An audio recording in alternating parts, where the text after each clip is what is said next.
care agents. We have a big topic to discuss today. Here's the truth. 2026 isn't just another year on the calendar. We're entering what I call the messy middle, a period of unprecedented uncertainty, complexity, and honestly, chaos. But we have what separates leaders who merely survive from those who truly thrive. And that's exactly what we're unpacking today.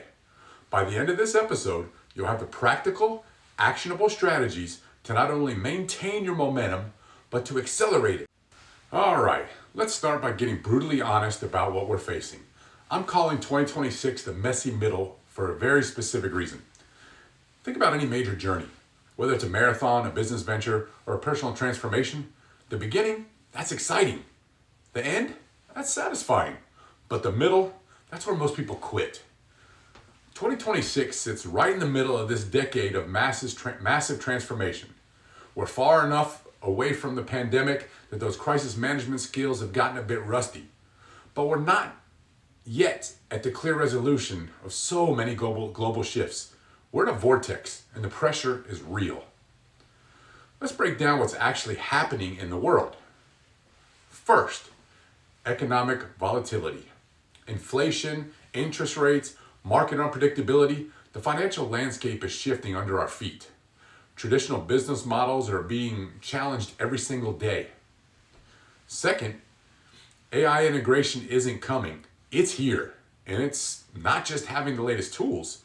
It's about fundamentally rethinking how we work, how we lead, and how we create value. Leaders who don't adapt, they're already being left behind. Third, geopolitical instability. From trade and tariff tensions to regional conflicts, the global stage is more unpredictable than it's been in decades.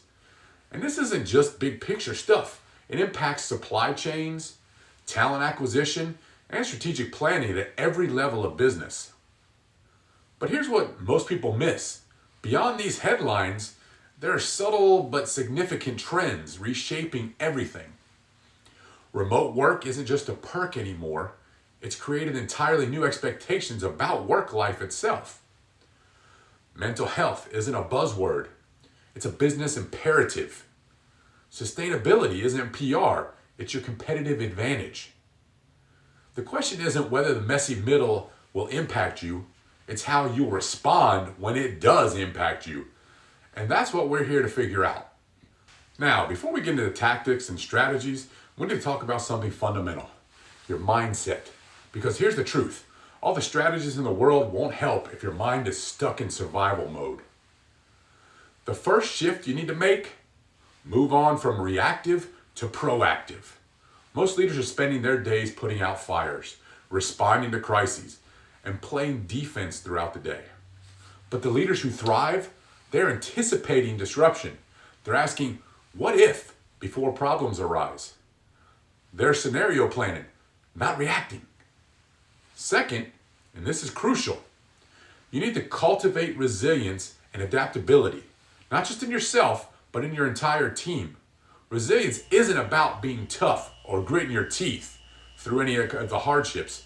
It's about flexibility. It's about bouncing forward faster. It's about learning from every setback and coming back stronger than you were. If you have time, it benefits you to check out the previous 2 videos we put out on this channel on this topic. Third, we need to talk about ethical leadership. With AI, with automation, with the pace of change, it's never been easier to cut corners, to prioritize speed over integrity, to lose sight of our values. But ethical leadership isn't just the right thing to do, it's the sustainable thing to do. Trust is currency in leadership. And once you lose it, it's nearly impossible to get it back.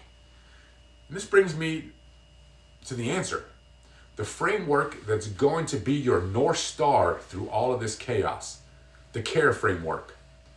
C, compete with character. In 2026, everyone's competing for attention, resources, market share. But are you doing it the right way? Are you doing it with integrity? Are you winning in ways that make you proud? Character isn't what you do when people are watching. It's what you do when no one will ever know. That's how you compete in the messy middle. The A, acquire an attitude of gratitude and greatness.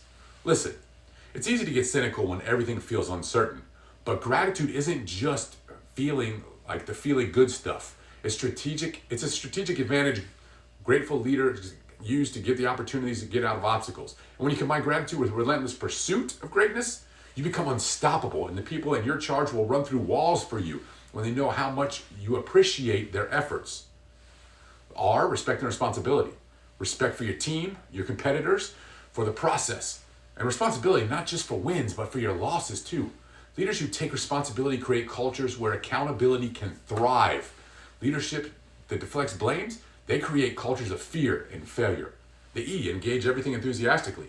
Energy is contagious. Your enthusiasm or your lack of it sets the tone for your entire organization. Even in the messy middle, especially in the messy middle, your energy matters. Engage with purpose, engage with passion, engage enthusiastically. Attitudes are contagious. Is yours worth catching? This framework is your leadership North Star. When you're lost in the chaos, when you don't know which decision to make, look to the CARE framework. It'll guide you home every single time. Okay, we've laid the foundation. Now let's get into the practical playbook for maintaining momentum in 2026.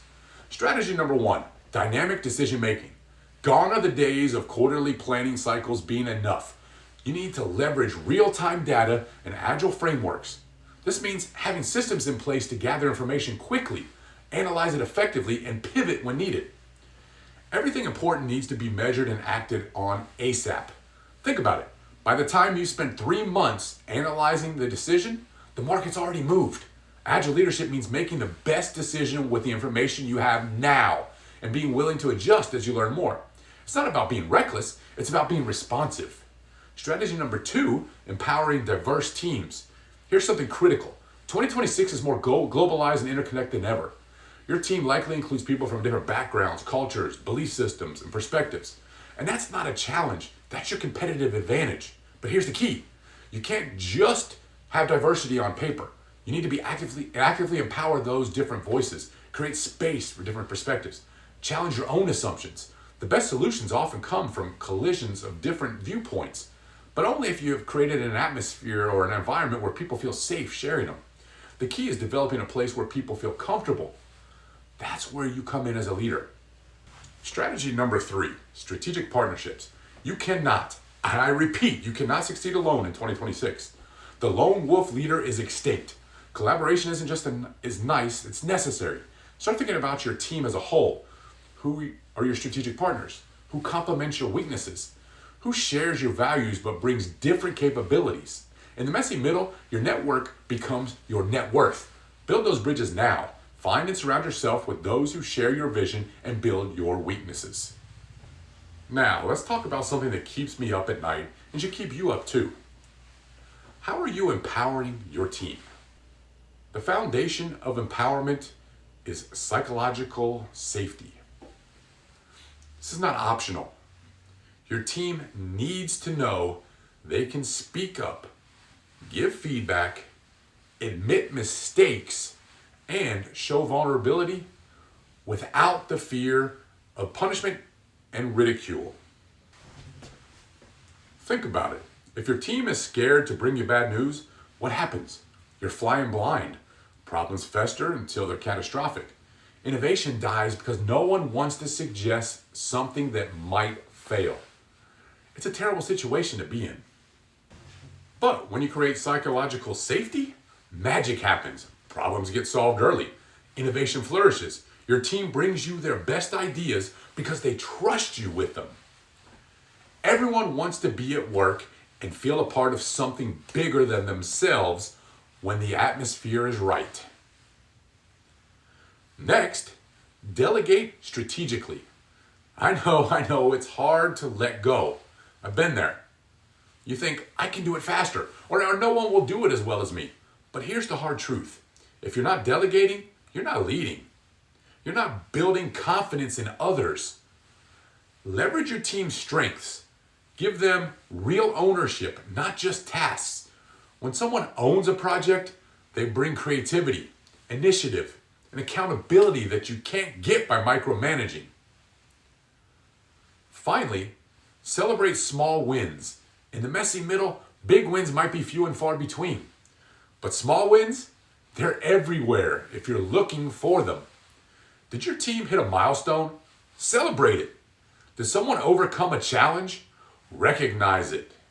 Did you make progress even though you face setbacks? Like Roman Reigns says, acknowledge it. Celebration isn't just about feeling good, though it matters.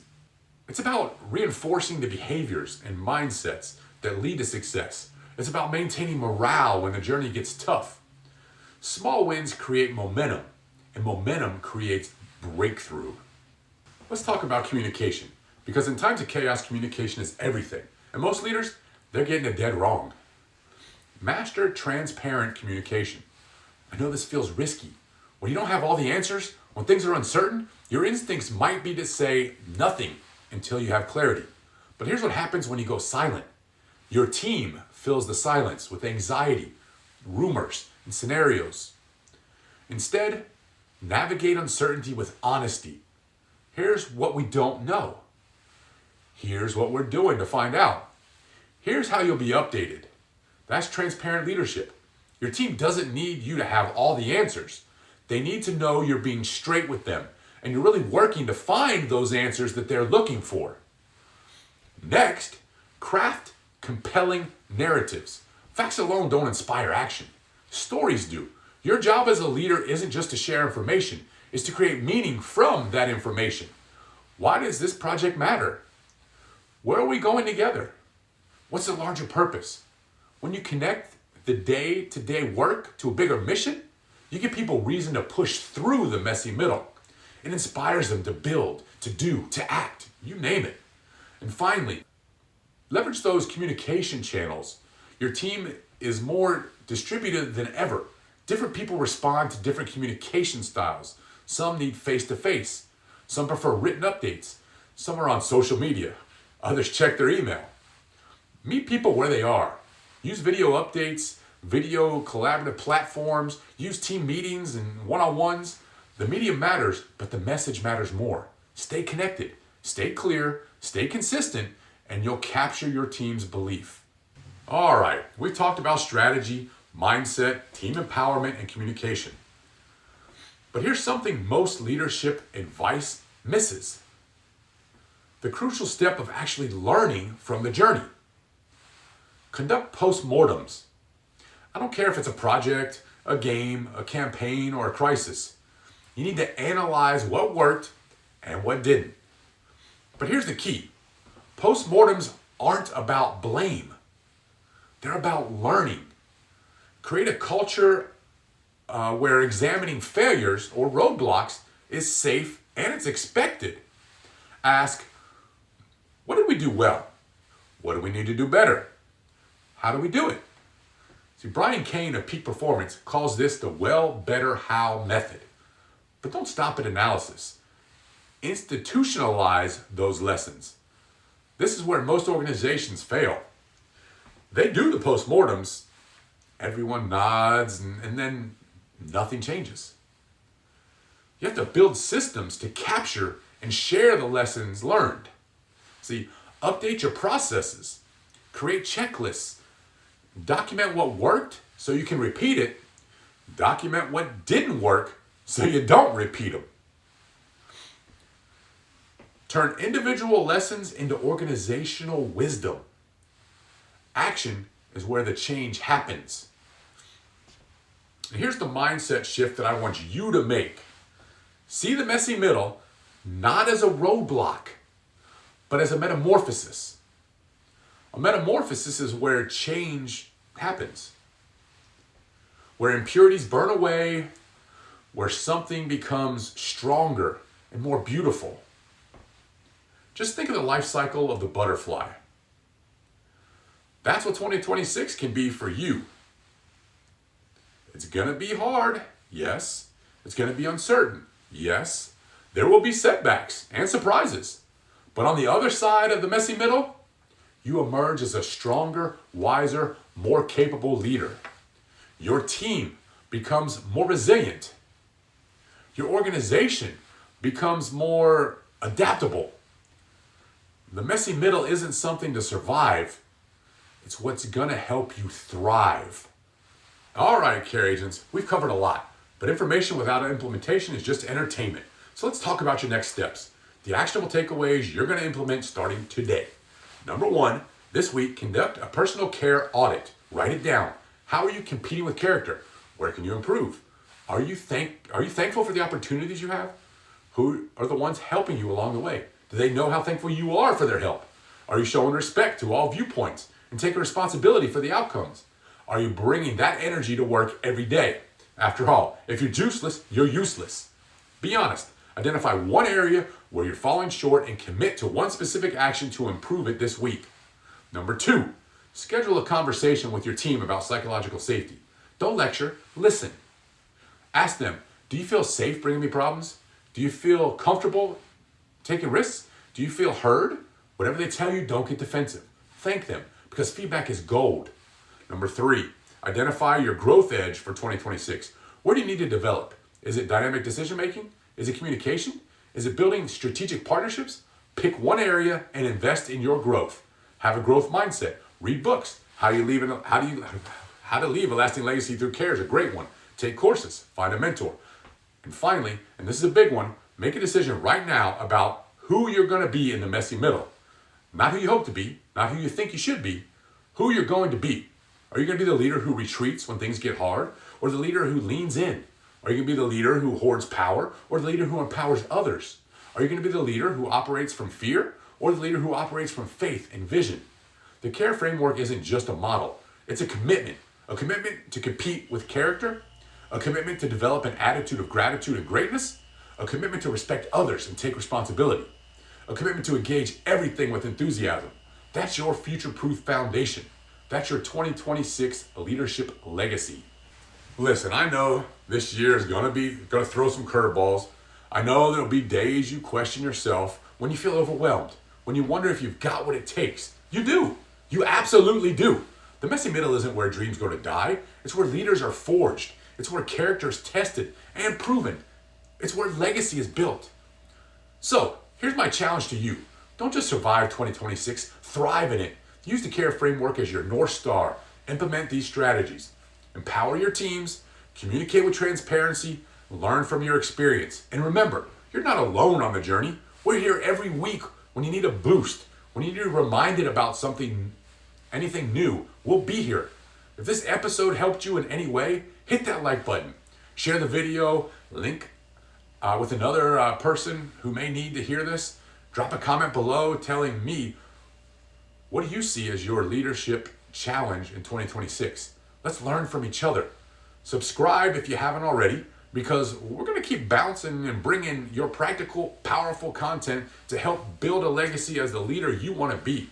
Until next time, let's go build something truly special in 2026.